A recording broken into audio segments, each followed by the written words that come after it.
ಚಾಮುಂಡೇಶ್ವರಿ ಮೈಸೂರು ಬೆಟ್ಟದ ಮೇಲೆ ಕುಳಿತು ಕುಲಕುಲನೆ ನಗಿತಿರುವ ನಮ್ಮ ಕುಲದೇವತೆಯಮ್ಮ ನೀನು. ತಾಯಿ, ಯಾಕಮ್ಮ ಯಾಕಮ್ಮ ಈ ನಮ್ಮ ಭಕ್ತರ ಮೇಲೆ, ಬಡವರ ಮೇಲೆ ನಿನಗೆ ಇಷ್ಟೊಂದು ಕೋಪ? ನಿಮ್ಮನ್ನೇ ನಂಬಿರುವ ನನ್ನ ಗಂಡ ಮೈದುನ, ಈ ಭೂತಾಯಿಯ ಮಕ್ಕಳಾದ ರೈತರು ಈ ವರ್ಷವಾದರೂ ಒಳ್ಳೆಯ ಬೆಲೆಯನ್ನು ಕೊಟ್ಟು ಅವರಿಗೆ ಒಳ್ಳ ಫಸಲನ್ನು ಕೊರುವ ಭಾರ ನಿನ್ನದು ತಾಯಿ, ನಿನ್ನದು.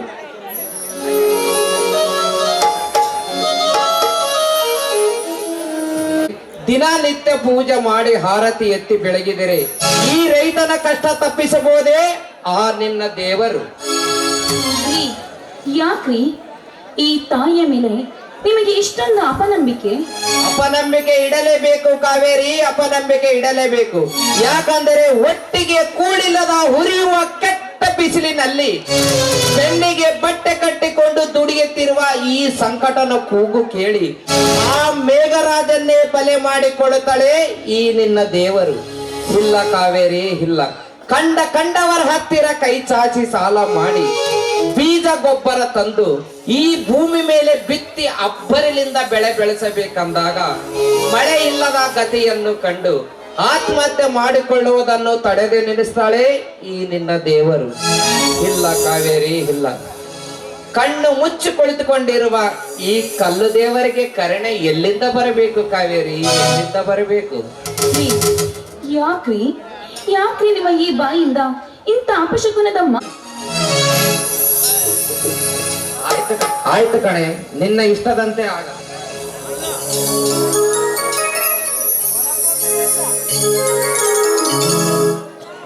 ಈ ತಾಯಿಯನ್ನು ನಂಬಿಕೊಂಡಿರುವ ಈ ರೈತಾಂಗರು ನೌಕೆ ಸುಗಮವಾಗಿ ಸಾಗಲಿ.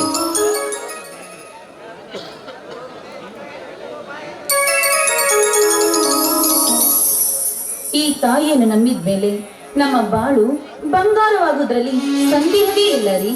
ಆಯ್ತು, ಬನ್ನಿ. ಮಳ್ಳಿ, ಇವತ್ತು ನಮ್ಮೂರ ಮಾರಿಕಾಂಬ ದೇವಿ ಜಾತ್ರೆ ಅಲ್ವಾ? ನಾನು ಹೊಲದಿಂದ ಬರುವಾಗ ಜಾತ್ರೆಯಲ್ಲಿ ಸುತ್ತಾಡಿಕೊಂಡು ಬಂದೆ, ಅದಕ್ಕೆ ಸ್ವಲ್ಪ ಲೇಟ್ ಆಯ್ತು ಕಣೆ. ಇದೇನ್ರಿ ಈ ರೀತಿ ಮಾತಾಡ್ತಾ ಇದ್ದೀರಾ?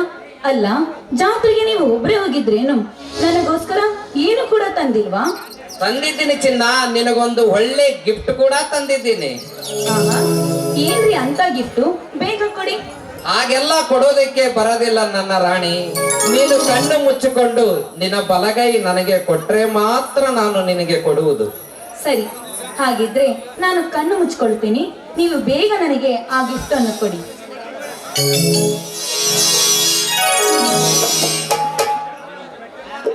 ಈ ಧರ್ಮರಾಜನ ಪತ್ನಿ ನೀನಾಗಿರುವಾಗ ಮತ್ತೇಕೆ ನಾಚಿಕೆ ಚಿನ್ನ? ನಾ ಕೊಟ್ಟ ಸಿಹಿ ಮುತ್ತಿನ ಹಾಡನ್ನಾದರೂ ಹಾಡಬಾರದೆ ನನ್ನ ಚೆಲುವೆ? ಆಯ್ತು, ನಿಮ್ಮ ಇಷ್ಟದಂತೆ ಆಗಿ ಬನ್ನಿ.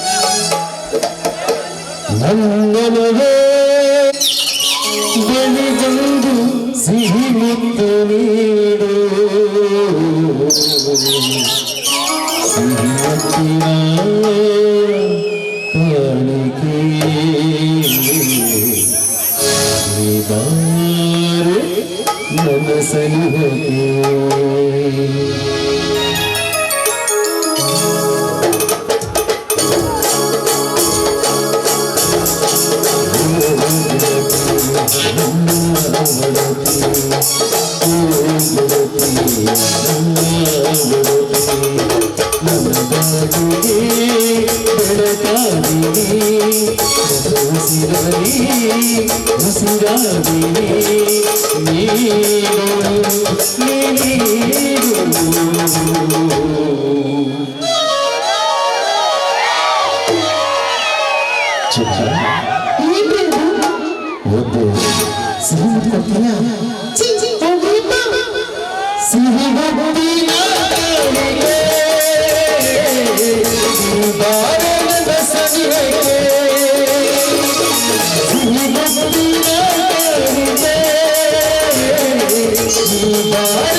ಚೆಲುವೆ ಬಲಿದಾರೆ ಬಲಿ ಬಂದು ಸಿಹಿ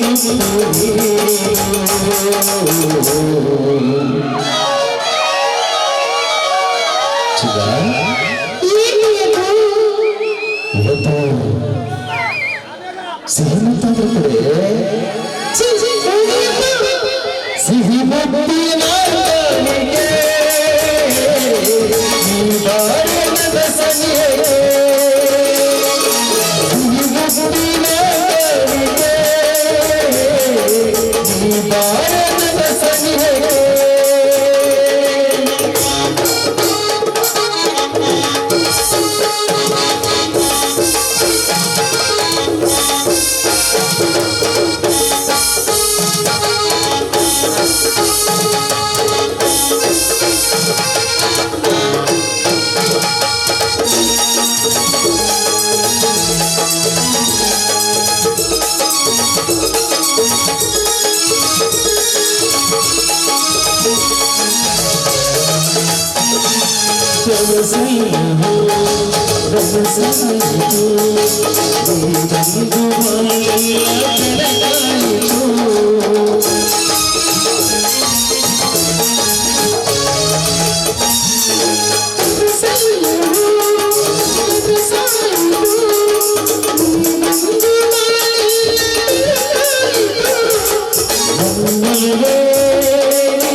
ಚೆಲುವೆ ಬಲಿದಾರೆ ಬಲಿ ಬಂದು ಸಿಹಿ ಮುತ್ತುಡಿ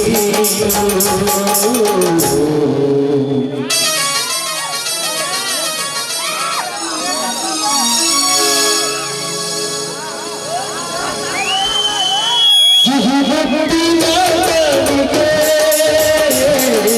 ಈ ಬಾರಿನ ಸನಿಹೆಗೆ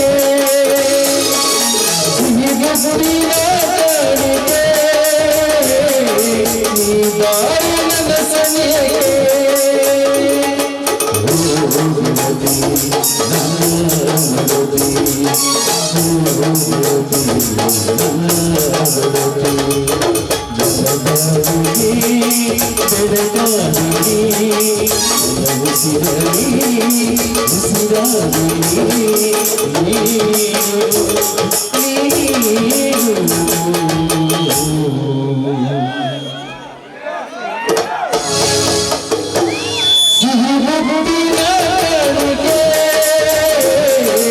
ಈ ಬಾರಿನ ಸನಿಹೆಗೆ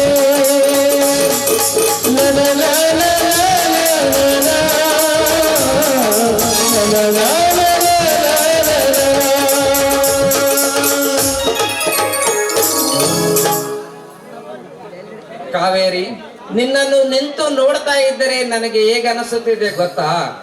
ಹೇಗನಿಸುತ್ತದೆ? ಮತ್ತೊಮ್ಮೆ ನಿನ್ನ ಕೈ ಹಿಡಿದು ಕುಣಿಯಬೇಕೆಂಬುದೇ ನನ್ನ ಆಸೆ ಕಣೆ. ಏನ್ರಿ ಇದು? ಇಷ್ಟು ವಯಸ್ಸಾದ್ರೂ ಇನ್ನು ಹುಡುಗಾಟದ ಬುದ್ಧಿನೇ ಬಿಟ್ಟಿಲ್ವಲ್ಲ. ಸರಿ, ಪತಿಯ ಆಜ್ಞೆಯೇ ಪತ್ನಿಗೆ ಆಜ್ಞೆ ಇದ್ದಂತೆ, ನಿಮ್ಮ ಇಷ್ಟದಂತೆ ಆಗಿ. ನಿನ್ನಂತ ಶ್ರೀಯಮೇ ಕೈ ಹಿಡಿದಾಗ ನಿನ್ನಂತ ಗುಣವತಿ ಜೊತೆಯಾದ ದಿನವೂ ಆನಂದವೇ ಇಂದು ಹಾಡುವಾಗ ಬದುಕು ಸ್ವರ್ಗವೇ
ನನ್ನ ತಮ್ಮ ಕಾಣಿಸ್ತಾ ಇಲ್ಲ, ಎಲ್ಲಿಗೆ ಹೋಗಿದ್ದಾನೆ?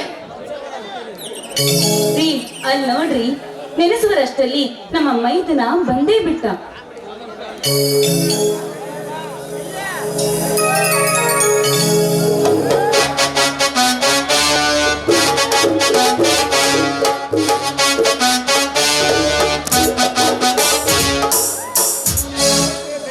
ಅಣ್ಣ ಇದೇನಿದು ಇಷ್ಟು ಹೊತ್ತಾದರೂ ಪೂಜೆ ಮುಗಿದಿಲ್ಲವೇ? ಮೈದುನ ಪೂಜೆ ಮುಗೀತಪ್ಪ, ಬಾ ಪ್ರಸಾದ ತೆಗೆದುಕೊಳ್ಳಂತೆ.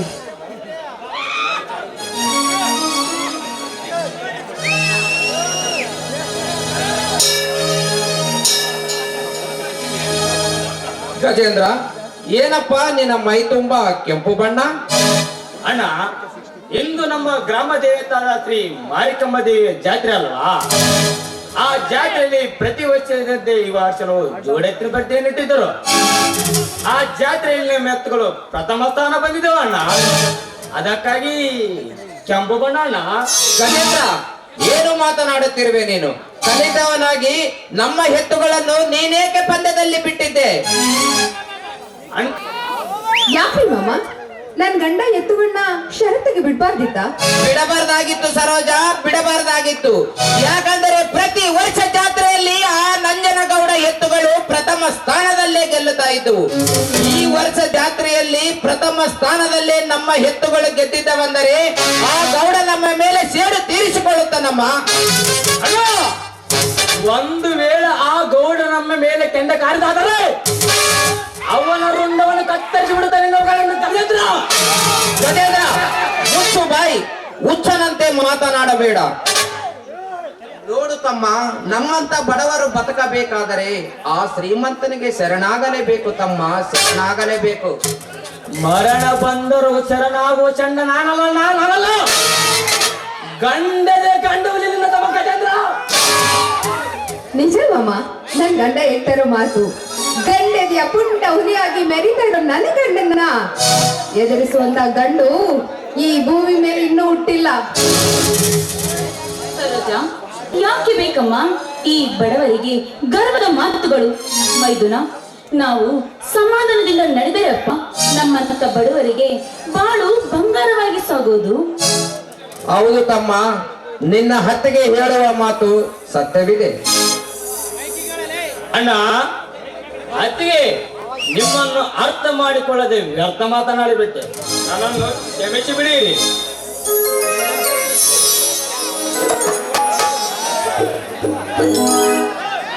ಯಾಕೆ ಚಿಕ್ಕಪ್ಪ ಯಾರನ್ನು ಕ್ಷಮೆ ಕೇಳುತ್ತಾ ಇದೀಯಾ?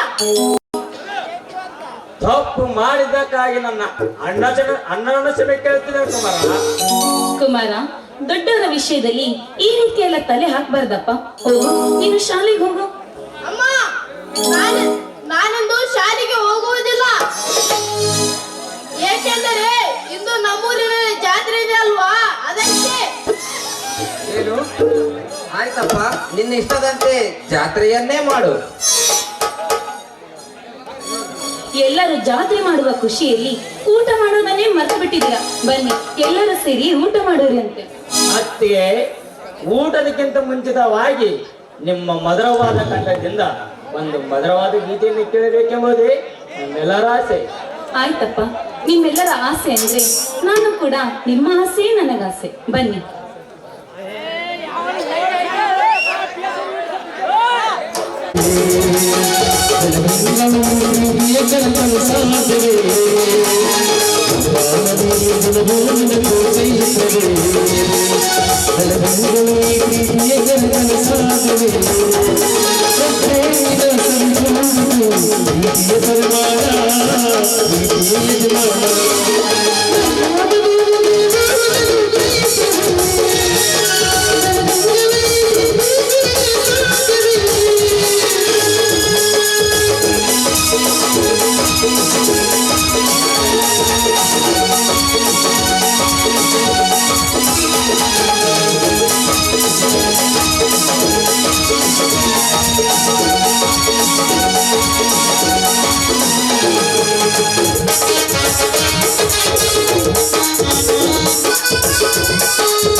ರೀ, ಅಮ್ಮ,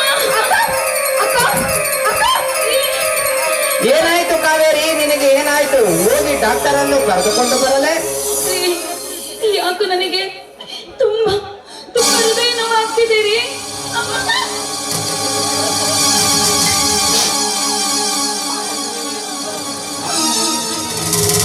ಏನಾಯ್ತಮ್ಮ ನಿನಗೆ? ಏನಾಯ್ತು? ಕಂದ ಕಂದ, ನನಗೇನು ಆಗಲಿಲ್ಲಪ್ಪ, ನೀನು ಹೆದರ್ಕೋಬೇಡ. ಸರೋಜ, ನನ್ನ ಮಗನನ್ನು ನಿನ್ನ ಮಗ ಅಂತ ತಿಳ್ಕೊಮ್ಮ. ಅವನನ್ನು ಜವಾಬ್ದಾರಿಯಿಂದ ಕಾಯುವ ಬಾರ ನಿನ್ನ ತಮ್ಮ.